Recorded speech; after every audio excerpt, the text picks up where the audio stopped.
So I'd like to introduce the first speaker, which is Professor Karen Holford, the Deputy Vice-Chancellor of Cardiff University, who's going to bust 10 myths for us about science, engineering and leadership. Thank you.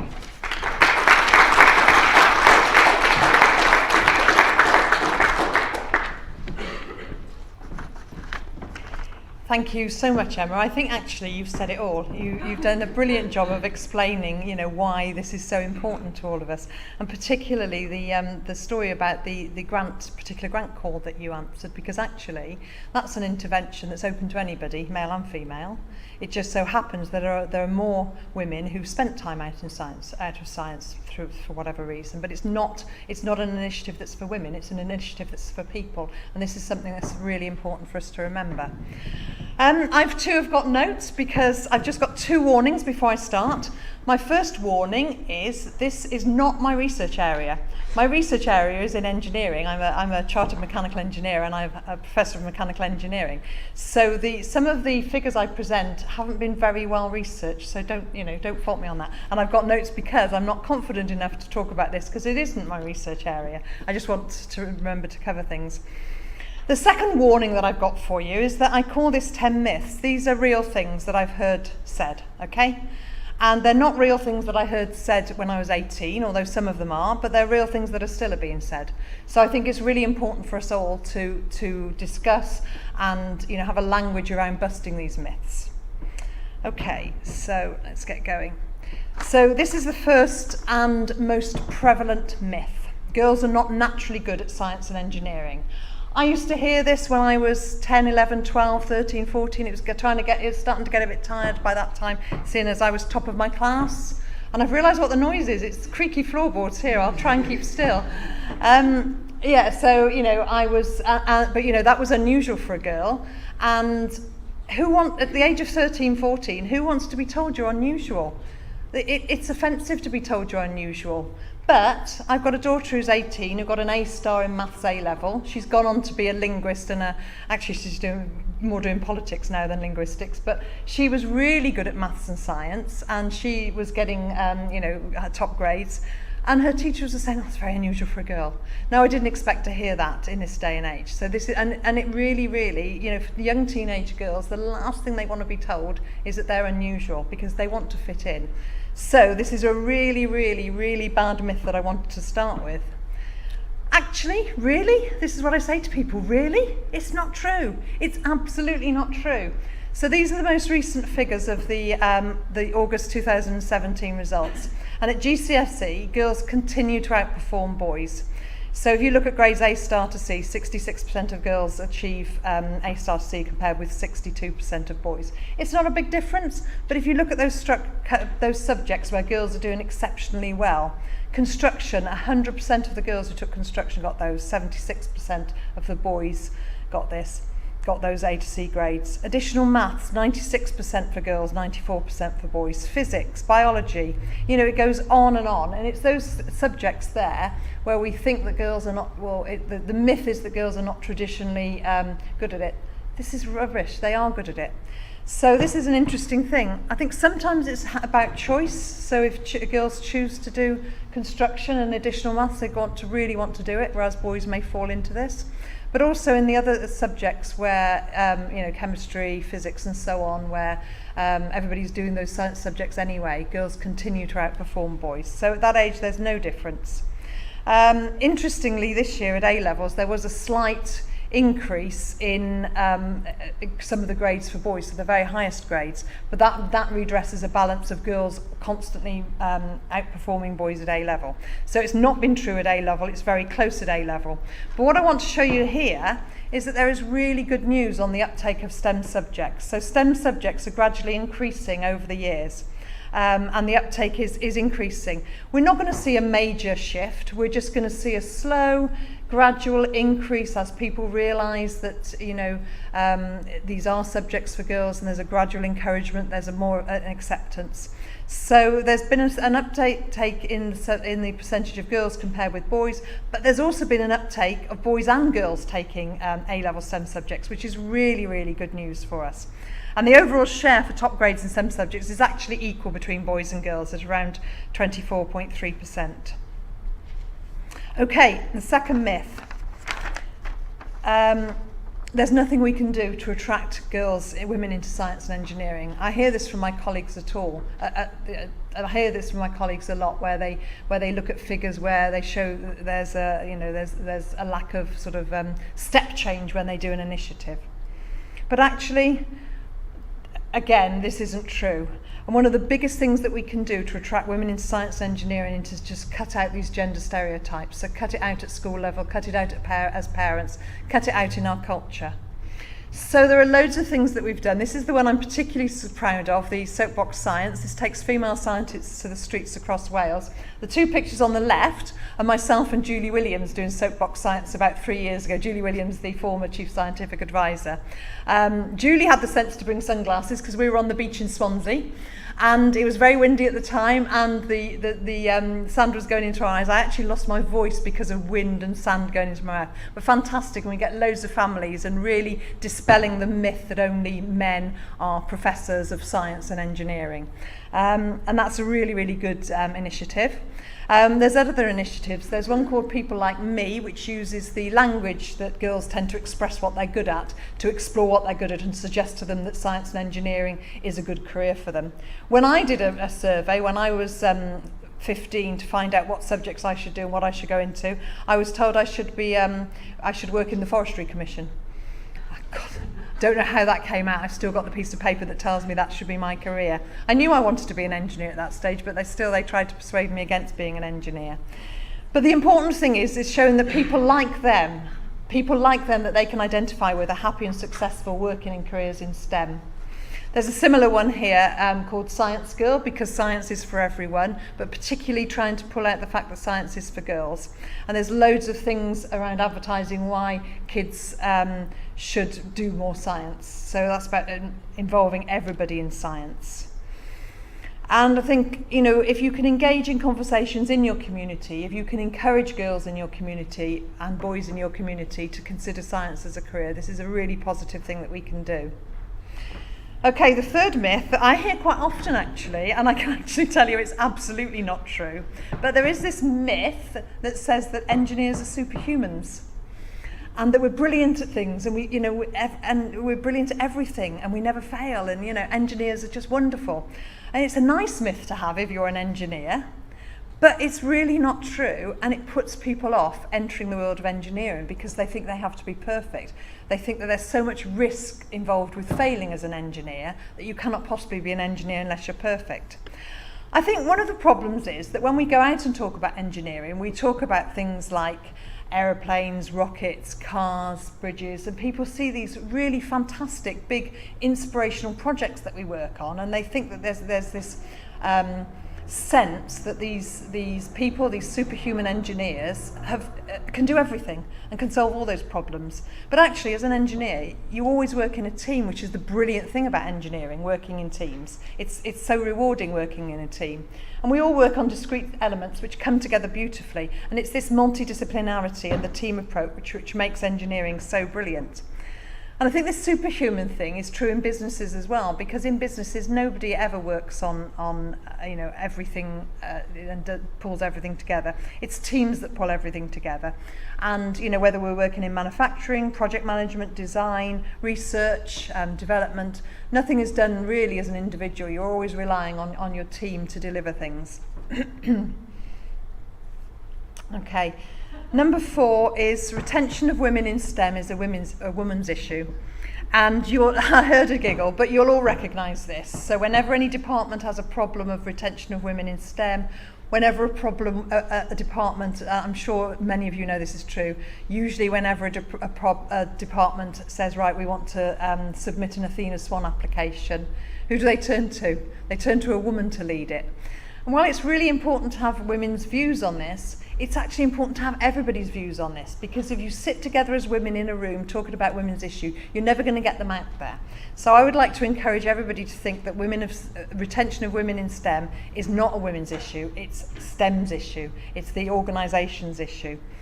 The truth is that women have been underrepresented in STEM, and the UK economy has got challenges with a skills gap.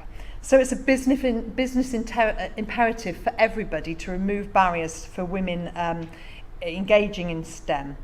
And this is why many companies, and I know that we've got people from industry in the audience, and I would compel you to look at these, because the WISE, the Women in Science and Engineering campaign for gender balance in science, technology and engineering, has worked very hard with businesses to have these 10 steps to increasing retention and recruitment of women in STEM. And I particularly like the one on the left at about 10 o'clock. Approach this like any other business improvement project. So if you call it a business improvement project, create a project team around improving your business. The subject matter is retaining and attracting women in STEM. You will reap dividends. And there's loads of other good tips there, which I won't go through with you, but please look for that on the WISE website. Okay, so this is a really big one for me. Quite often we get groups together and we look at initiatives, and then somebody says, oh, actually, but these initiatives are going to cost too much. We're going to have to put some time into these. We're going to have to put some resource into this. We're going to have to do things that are different. And this goes for all sorts of diversity initiatives, not just gender diversity initiatives. So I'm often told if we're going to really try and change this, it's going to cost too much. Again, this is a myth that's just not true. If you think about the dividend of diversity, and this is some research which might interest you, if you're interested in this subject, look up McKinsey 2015, because this was a study done by McKinsey on top performing companies and about their diverse makeup. And they found they were surprised by this result. The likelihood that companies in the top quartile for diversity financially outperform those in the bottom quartile. And actually, gender diverse companies were 15% more likely to perform well. And ethnically diverse companies were 35% more likely to outperform. So more likely to be in the top quartile for performance than the bottom quartile. And this is really fantastic for companies because it's a very persuasive argument. So the likelihood of financial performance above the national industry median is much more likely in a gender diverse and in an ethnically diverse company than those who are not. And I would, any of you, leaders of industry out there, I would say, can you name me another investment that would reap you such a good reward? Because I don't think there are many, are there? So investing in this area really will reap rewards for you. Okay, now, this is another big one, and I really don't like the pipeline analogy. I don't like the leaky pipeline analogy. I don't like all of these, because as an engineer, when I talk about pipes and I talk about leaking, it implies that I need to fix that, from the leak point of view. And actually, I don't think we need to fix it from the women's point of view. I think we need to fix it from the culture that we're expecting people to work in point of view. But the pipeline, you need a supply of stuff in order to get stuff from one place to the other. So we know that is true. And I'm often being told the pipeline isn't there. I engaged a search company, and I'm struggling with this. I don't want to name them, and I don't want to name the job that I searched for. But I was undergoing a search a couple of years ago, and it was for an engineering scientist, and it was a very reputable search company. And when they presented the long list, so this wasn't the short list, this was the long list of around about 50 people, I looked at it and there were no women in there. And I was just amazed, no women in this long list for a scientist and engineer. And I said to them, why aren't there any women in here? And the wise search person said, pipeline isn't there, Karen. Pipeline isn't there at this level that you're looking for. And that was absolutely outrageous to me. And they just hadn't cast their net wide enough. They just looked at their own traditional networks that they were always looking in. And if you look in the same networks all the time, you're going to get the same answer all the time. So really, it's about what my friend LaShawn Lindsay always says, cast your net wider. And if you don't catch what you want, cast it again. And don't get what you want, cast it again and again until you do get the pool of applicants that you want to have.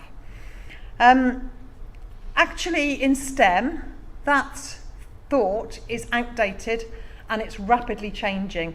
Now again, my research isn't very robust here, so please don't question the figures, but these are figures from WISE, and don't question the figures because I think they're looking at different data sets, but I haven't had the chance to go in and look at the data sets. So the percentage of graduates that are female in core STEM subjects is 25%. Actually, that's growing from when I was an undergraduate. So, we are getting that, and which was a long time ago, obviously. But it's accelerating fast. These figures are getting better. And the women in core STEM occupations, okay, this is really growing, 23%. Where we have the real gap, I think, is in SET, and this is the difference, SET and STEM, management occupations. So there's a leadership issue, isn't there? There's a lack of, and we all see it, there's a lack of diversity in our leadership teams because leaders are seen as being perhaps white, male, middle class and having a certain set of skills. And we all know, and probably Laura's going to talk about this later when she talks about diversity, but we all know that if you look in a certain set, if you keep looking at people in your own image, then you're going to recruit in your own image and you're not going to get that diversity that you need. So the talent is there, but years of underrepresentation means that we all have to work harder, perhaps to enable more women to progress into leadership roles where diversity will have an impact.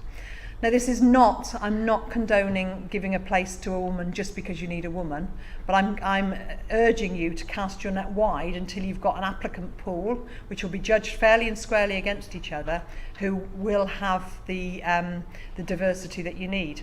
And in the story that I'm telling you, I was telling you about the recruitment company, actually once they started casting their net wider, they found a wealth of highly talented women, and we actually recruited a woman who was head and shoulders above all the other applicants.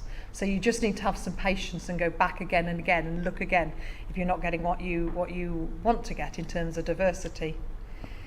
So this is again the leaky analogy, which I don't like, but I'm using it because I hear it said. So I heard this said just a week ago, which is why I put it in.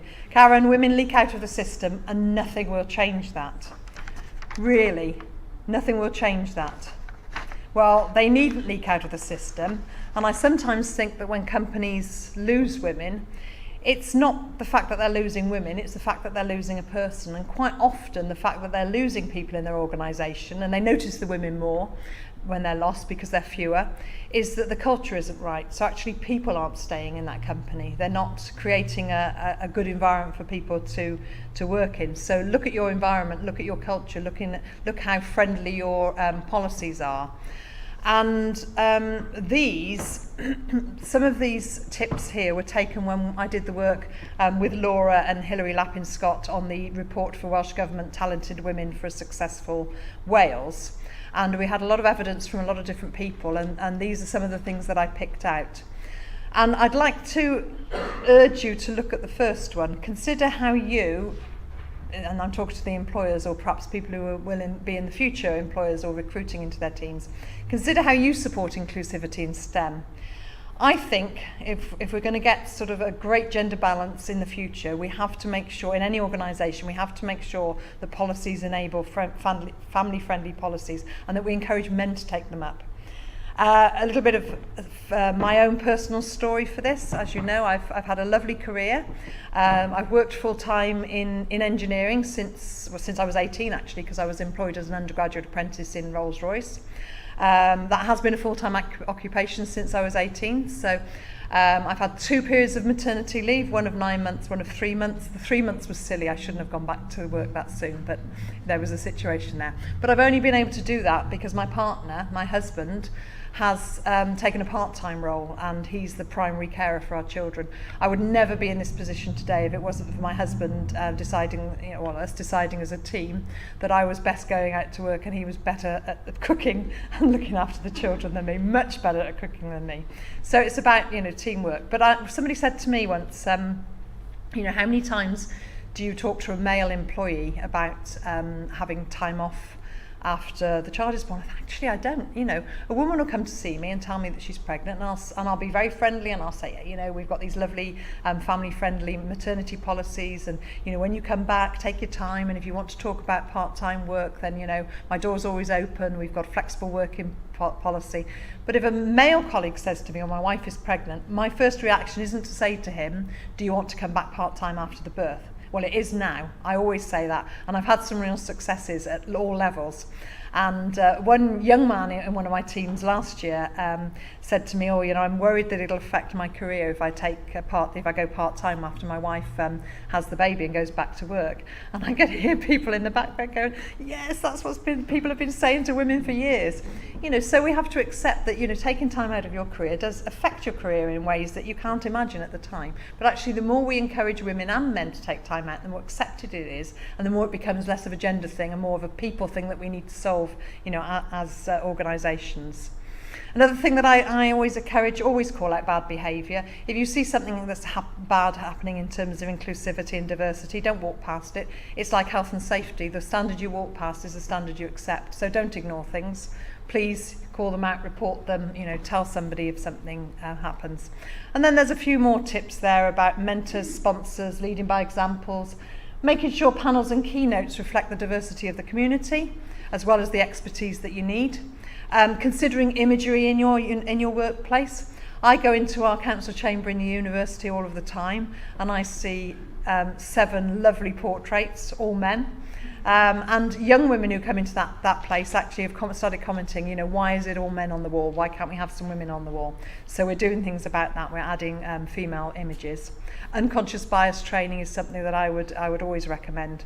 And the final thing, there's many things in the report, but the final thing I've picked out, supporting school teachers to encourage people to study. I think school teachers sometimes get a bad time. They're not supported enough, and I think us in industry and in academia can do more to support the schools in encouraging and helping to teach these STEM subjects, and encouraging people, making sure that our doors are open for young people to come and find out about those careers. Okay, I said it was going to be myths in science, technology, engineering and leadership, so I've added a few in on leadership. And this was one of my team, actually, a young member of my research team said to me the other day, yeah, but you leaders, you never fail, do you? And I thought, gosh, if only they knew. And I think there is a misconception, I've heard it a lot, that leaders never fail. So we do fail and we learn. So people think that the success looks like that on the left. Actually, what it really looks like is a lot of, toing and froing, failures, picking yourself up, dusting yourself off, starting again, as they say. But failure is a wonderful thing, and this comes back to engineers as superhumans, doesn't it? We need to be able to fail to learn from our mistakes. We only fail when we push the boundaries. You don't fail when you're not pushing the boundaries. You don't fail by being boring and not taking risks. You fail when you push the boundaries.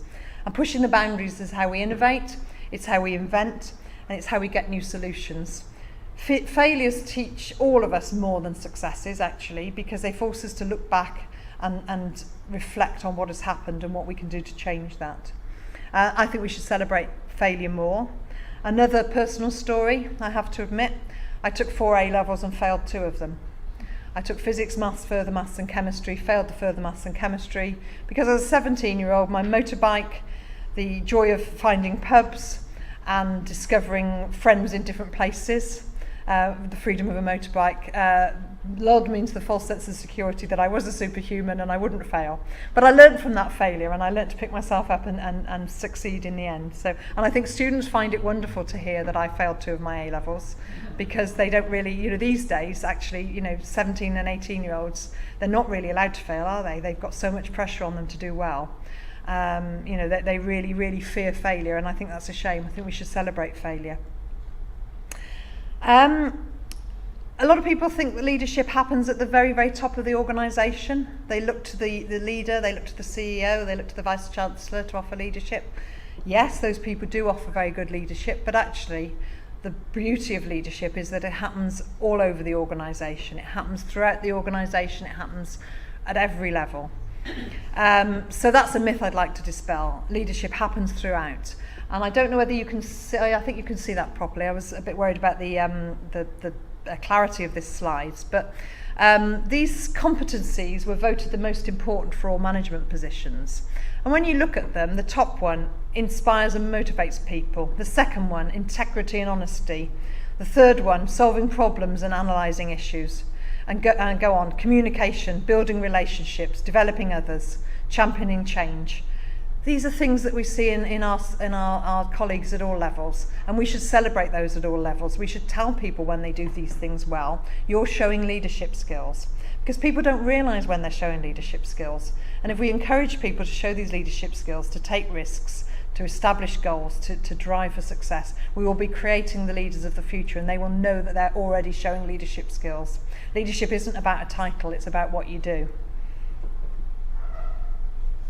Okay, and I think, I don't know how we are for time, I haven't checked the time, but I think I'm okay for time. Just this final one. I hear a lot of people saying, nothing I can do will change anything. And I think that's really, I think we all know that's really not a good situation to be in, but it's really, really not true.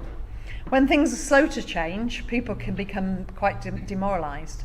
Having worked, having done Women in Science and Engineering initiatives since my early teens, it has been a slow old journey, but we're seeing real rapid change now. So I'm really excited that I'm here at this time to see such a rapid change. And I think all the building blocks we did in those early years are finally reaping rewards and reaping benefits. But it can make us think that nothing we can do to change everything. But this isn't true. So I would encourage you to press for change. I would encourage you to keep pressing, and I would encourage you to, to keep pressing, and things will get better. And I tell people everybody can be a diversity champion. It's not just the leaders. So I'll leave you with my favourite saying. It's on the wall in my office. It's what I tell my children. It's what I tell my students. It's what I tell everybody, and they get a bit bored with it actually. Okay, so you must be the change that you want to see in the world. Okay, thank you.